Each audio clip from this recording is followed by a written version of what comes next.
just you and I.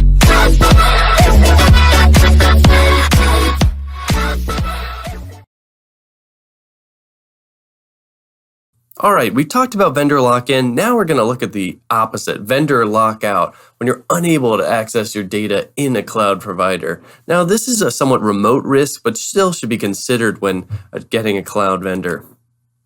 The learning objectives are to identify the common issues that result in vendor lockout, describe the primary methods for avoiding vendor lockout, and talk about how to prioritize those risks to avoid vendor lockout.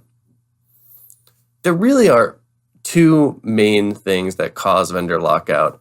And as we said, vendor lockout is the inability of a customer to access their data that's stored or hosted at a cloud provider.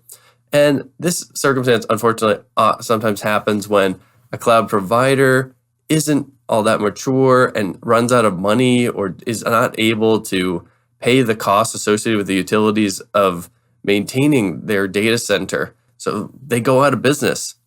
This causes a huge problem for the customers because they can't access the data. The lights aren't on in the data center. There's no internet connection. They can't get their data out of the vendor, and they can't get in to access it in the first place. Now, you could potentially address this risk by really doing better due diligence on any vendor you use if the price seems too good to be true, or if the vendor doesn't necessarily have a lot of clients, or they're really unwilling to really discuss any of they're not really transparent about their controls, their finances, things like that. And this can be hard, especially with small companies.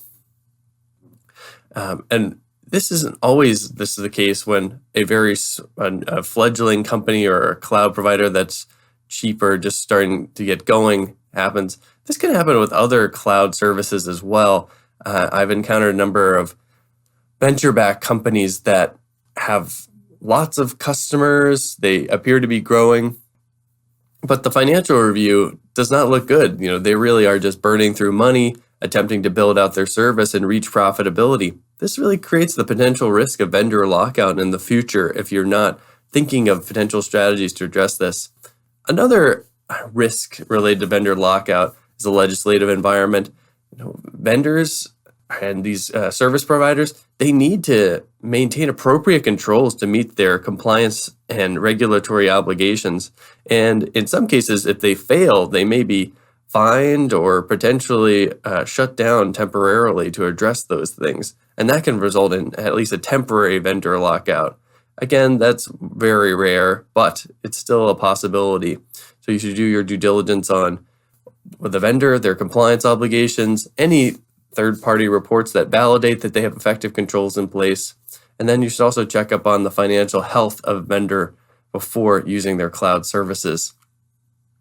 Okay, let's reflect on a few things. How should your cloud vendor review process address the risks of vendor lockout? Simply, you should have some type of financial review to ensure that this vendor is in stable fiscal condition and will not be going out of business, preventing you from getting to your data. Also, if you were responsible for mitigating the risk of vendor lockout, how would you do it? Well, many companies, they're tempted to use less mature cloud providers, are typically smaller businesses where they're trying to move to the cloud in a economical fashion. If you don't necessarily have that much data going into the cloud, having a on-premise backup solution to address this lockout issue may be a good way of doing it. Although I think it's better to go with a more mature cloud provider of which there's very little, if any, risk of being locked out.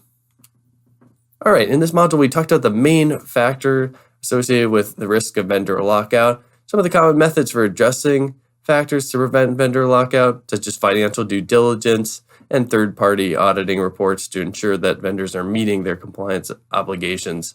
All right, I'll see you in the next lesson.